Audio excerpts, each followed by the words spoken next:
ზუსტად 1 წლის წინ 23 ნოემბერს გიორგობა დღეს ვერის ბაღში მერაბ კოსტავას ზეგთან ათასობით საქართველოს მოქალაქემ ღირსების ულტიმატუმს მოაწერა ხელი. გთავაზობს ამონარიდებს ღირსების ულტიმატუმიდან. 2010 წლის სახელმწიფო ბიუჯეტის აუცილებელ მოთხოვნად განისაზღვროს.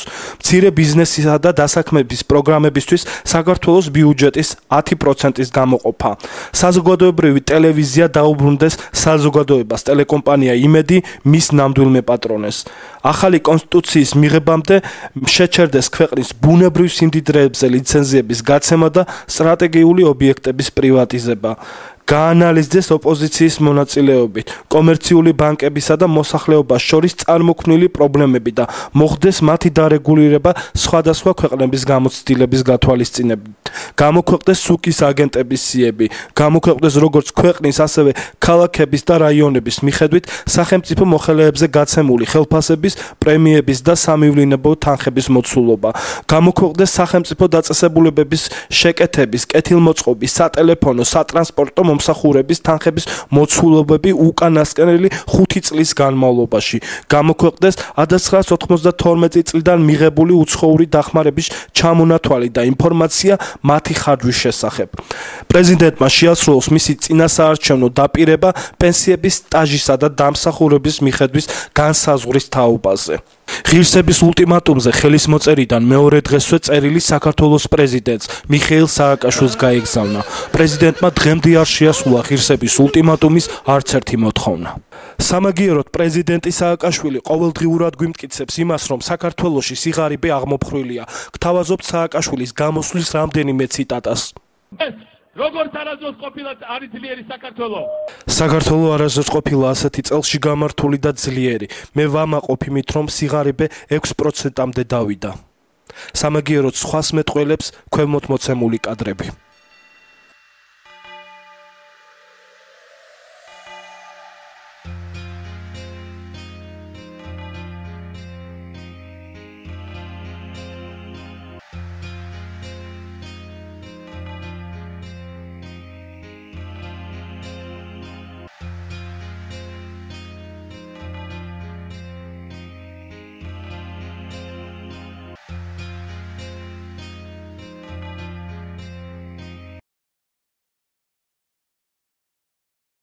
დღეს საქართველო ლომბარდებისა და საბანკო სესხების ქვეყანად იქცა. მოქალაქეები ძვირფას ნივთებს აგირავებენ იმ იმედით, რომ დაიბრუნებენ, მაგრამ ხშირ შემთხვევაში საბოლოოდ კარგავენ. ჩვეულებრივი მოკვდავებისაგან განსხვავებით, მდიდრულ და ფეშენებელურ სრა სასახლეებში ცხოვრობენ ჩინოვნიკები და მინისტრები. ფეშენებელური სახლები, რომლებსაც კადრში ხედავს საქართველოს პრეზიდენტს და მის ახლობლებს, ნაციონალური მოძრაობის წევრებს ეკუთვნის. სიხარულის 5 ნომერი. ეს ის სახლია, სადაც მიხეილ სააკაშვილი ცხოვრობს, ხოლო მის მეზობლად ბევრი მაღალჩინოსანის ფეშენებელური ვილები შენდება. ელიტარული უბნის ოფიციალური მისამართი დიღომი ნომერი 8 არის. დოკუმენტურად ძნელია იმის დადგენა, თუ რომელ მაღალჩინოსანს რომელი სახლი ეკუთვნის, ვინაიდან სააკაშვილის მილიონერი თანამდებობის პირები უძრავ ქონებას როგორც წესი საკუთარ სახელზე არ აფორმებენ. აქ ამ უბანში ადგილობრივი მცხოვრებნი მდიდარ მეზობლებს ხშირად ხედავენ. ქვეყნის პირველი პირის სახლის გადაღება და მისი მიმდებარე ტერიტორიის კამერით გამოჩენა კატეგორიულად აკრძალულია, როგორც ამბობენ უსაფრთხოების დაცვის მიზნით. სააკაშვილის დიღმის სასახლის კადრები მხოლოდ ჯონ ფილიპის დოკუმენტურ ფილმში მიშა რუსეთის წინააღმდეგ მოხვდა. აბაშიძის 42 ნომერში მცხოვრებნი პარლამენტის თავდაცვისა და უშიშროების კომიტეტის თავმჯდომარის გივი თარგამაძის ოჯახის წევრებს უპირისპირდებიან. პოეტი რეზო ამაშუკელიც ამუბნელია, რომელიც თითქმის 3 წელია კითხვაზე პასუხს ელოდება. გარეწრები არიან თავიდან ბოლომდე. $10,000 1 საათში რომ მოვიდნენ აქა, რომ ნახეს, მე ვთხარი, მოდით რა კაცურად დავილაპარაკოთ, მე ვთხარი, ნახეთ თუ ეს ყველაფერი რაც ხდება თქვენ მიგაჩნიათ რომ არის ნორმალური, მე ხმას არ ამოვიღებთ მე ვთხარი. თუ არა და ესო ძალიან ის არისო რა ქვია, მარტანი ხართო თქვენ რაღაცა და ჩვენ ახლა დაველაპარაკებით და ზაზასო. ზაზა არის აი ამ თარგამაძის ძმა, ვინც აშენებს ამას. აი მაშინ გავიგე რომ ზაზა აშენებს ამას, არ ვიცოდი ვინ. ბატონი გუგა ხარაძე, რომელიც აღმოჩნდა რომ მე გავიგე რომ თურმე სიმამრეა, რა არის, სიდედრის ხმარია. წავიდნენ აქედან და 1 საათში დამერეკესო $10,000, ესე იგი თანახმოვართ ჩვენ $10,000 გადავერთით. მხოლოდ სამშაბათს მოვიტანთ.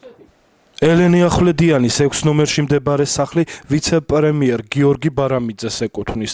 ამ სახლის მშენებლობით კანონი დაირღვა, რადგან ელენე ახვლედიანის ქუჩაზე მდებარე სახლების უმეტესობა კულტურული მემკვიდრეობის უძრავ ძეგლთან უცხაშია შესული. მათ შორის იყო ახვლედიანის ნომერ 6-ში მდებარე სახლი, რომელიც ასე გამოიყურებოდა, სანამ ბარამიძის საკუთრება გახდებოდა. ამ სახლის მეპატრონე მცხეთა-მთიანეთის გუბერნატორი ცეზარ ჩოჩელია. მან ეს სახლი წყნეთში 2004-2005 წლებში შეიძინა. ყაზბეგის ქუჩაზე მდებარე ეს სახლი ძმე ბეჟუაშვილებს ეკუთვნის. გელა ბეჟუაშვილი ამჟამად ქვეყნის საგარეო დაზვერვის ხელმძღვანელია, ხოლო მისი ძმა დავით ბეჟუაშვილი საქართველოს პარლამენტის დეპუტატი. სახლი, რომელსაც კადრში ხედავთ, რეგიონალური განვითარებისა და ინფრასტრუქტურის მინისტრს რამაზ ნიკოლეიშვილს ეკუთვნის. ამ სახლის მფლობელი კი გიორგი არველაძეა. ეს სახლი კოტე კუბლაშვილის საკუთრებაა.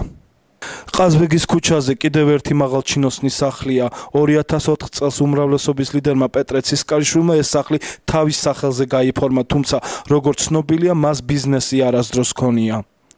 ეს კი, როგორც ამბობენ, პრეზიდენტის დედის გიული ალასანიას სახლია, რომლის გუმბათიც არაოფიციალური მონაცემებით მილიონები დაჯდა. ნაჩვენები ვილების მიუხედავად, პრეზიდენტი ყოველთვის ამტკიცებს, რომ საქართველოში კორუფცია მოისპო და დაბეჯითებით გვიმეორებს, რომ ეს როგორც არასდროს ყოფილა არის ძლიერი საქართველო.